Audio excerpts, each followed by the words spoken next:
So these videos are going to be divided into two parts. One is why I decided not to go to homecoming at my university. And second is this weird memory ability that I have that I've only discovered recently.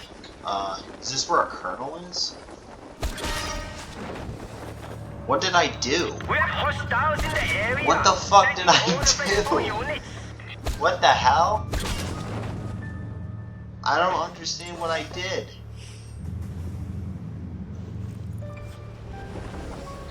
Yeah, I literally don't. Holy shit.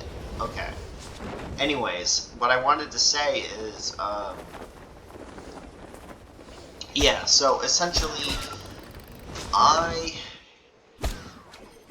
I just refuse to go to homecoming because it's not mentally relaxing to go. And this is why, by the way, I don't like college dorms and I don't like college football games. All three of them have the same problem. Homecoming, homecoming is a football game. Let's just say this. College parties, college football, and college dorms all have the same problem. Anything college themed that's in free time has a problem. Which is, they only remind you of the mentally exhausting work that you're already doing in the college. Right? Think about this. You work a 9-to-5 job. Now, I don't know about you, but to me, I wouldn't want to participate in any parties or anything like that unless there was something significant to gain. Most times there's not. Right? Because the more time that I'm there, the more I think about work, deadlines, assignments, things like that. Same thing with college.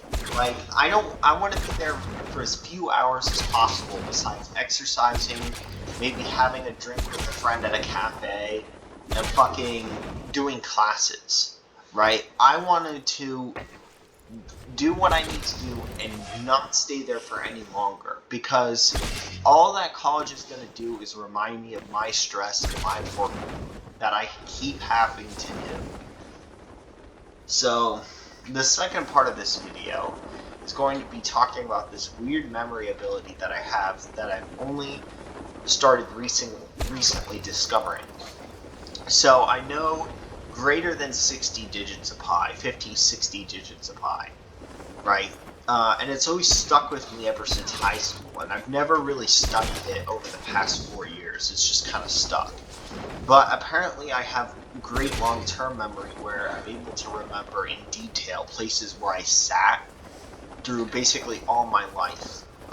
In restaurants, in theaters, and all sorts of things.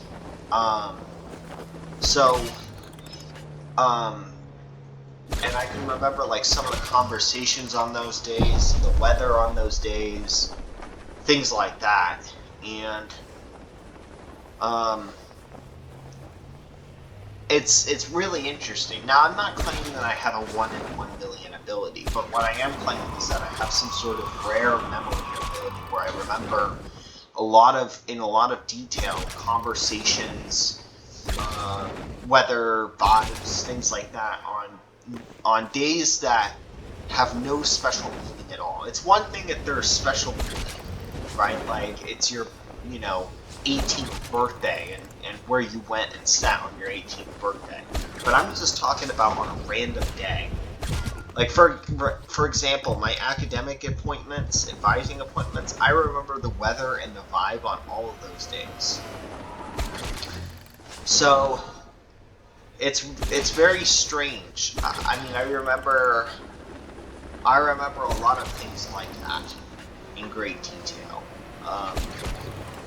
And I think it's kind of rare, and I felt like it was kind of worth sharing. And here's another example. One time I was in a bookstore with my mother, and I picked out this random book, and it was around 197 pages long. 197 pages long.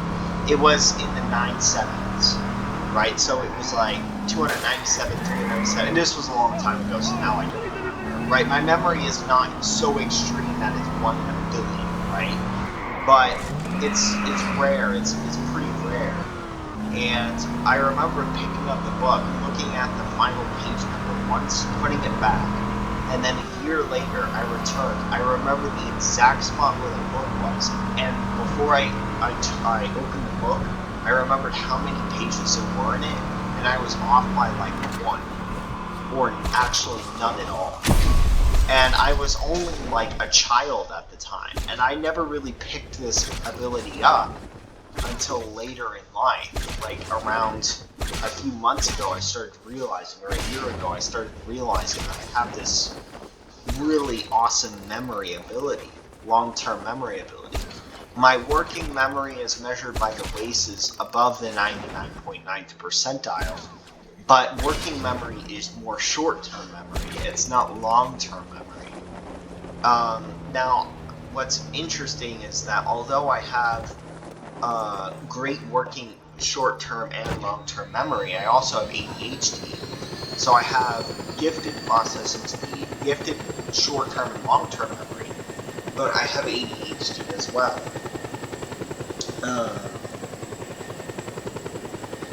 So I don't know. I never really understood it. Like, I never really understood how these conditions kind of affect my memory and why I have this kind of unique memory ability. But it exists. It is a thing. It is definitely a thing. And, yeah.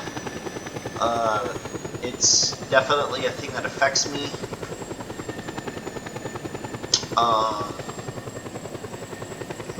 And I remember in great detail a lot of things around a lot of days in my life. Whoops!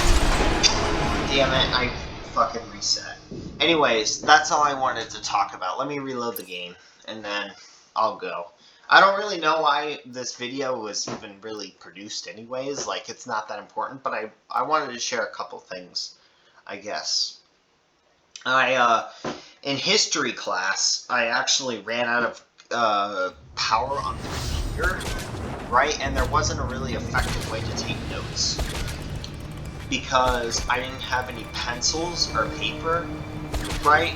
And so I couldn't really ask anybody for it. So I did one of the weirdest things, and I don't really know how dumb this sounds. This sounds pretty dumb to me. But what I did was I continued typing on the computer that was powered off, that had a black screen. I continued taking notes on it to try to get some of like some of the memory offloaded into the computer, like what would be into my notes. So I would get some of the long-term memory. So like, even though the computer screen was black, I still continued to quote-unquote mock write notes in there, so I would at least try to understand like some of the material to my long-term memory, right? And kind of like get rid of some of the workload that my brain was doing, and it kind of worked. Like, it actually kind of worked. Well, I don't know, just college stories that I wanted to say about. Okay, goodbye. Oh shit.